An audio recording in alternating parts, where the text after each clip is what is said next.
So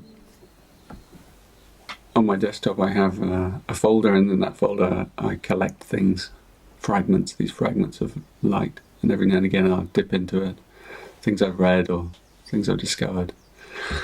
One of my favourite writers, I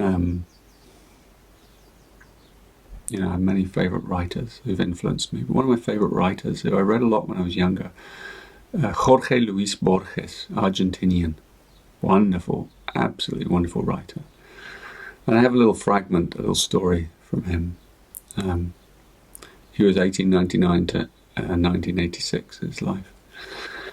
A young poet asked the giant, not only of Argentine literature, but the universally lauded writer Borges, if he could pay him a visit. The great man was by then advanced in years, blind, decrepit, and close to death. The answer was yes. The meeting took place, and the young man told his host some details of his troubled youth. Reading Borges, he said, had helped him to face life and survive. And what Borges tells his young visitor is very moving, for there's no hint of arrogance or condescension whatever. This is what Borges says to him. The task of art is to transform what is continuously happening to us, to transform all these things into symbols, into music, into something that can last in man's memory. That is our duty. If we don't fulfill it, we feel unhappy. A writer or any artist has the sometimes joyful duty to transform all of that into symbols. And these symbols could be colours, forms, or sounds. For a poet, the symbols are sounds, and also words, fables, stories, poetry. The work of a poet never ends. It has nothing to do with working hours. You're continually receiving things from the external world. These must be transformed and eventually will be transformed. The revelation can appear any time. A poet never rests. He's always working, even when he dreams. Besides, the life of a writer is a lonely one. You think you're alone, and as the years go by, if the stars are on your side, you may discover that you're at the centre of a vast circle of invisible friends whom you will never get to know, but who love you, and that is an immense reward. I guess the young poet would never forget that meeting. See how I love that last bit? I kind of feel like me sometimes.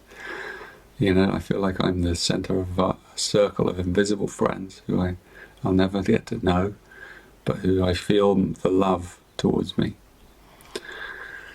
And obviously, what Borges is talking about is the art, the task of high art. And we're all artists in different ways. And our job is to transform the symbols of the world, the things that happen to us in our life into these potent symbols. However we do that, inside us. And when something becomes a symbol, then it becomes a teaching. And it doesn't matter what form the symbol takes.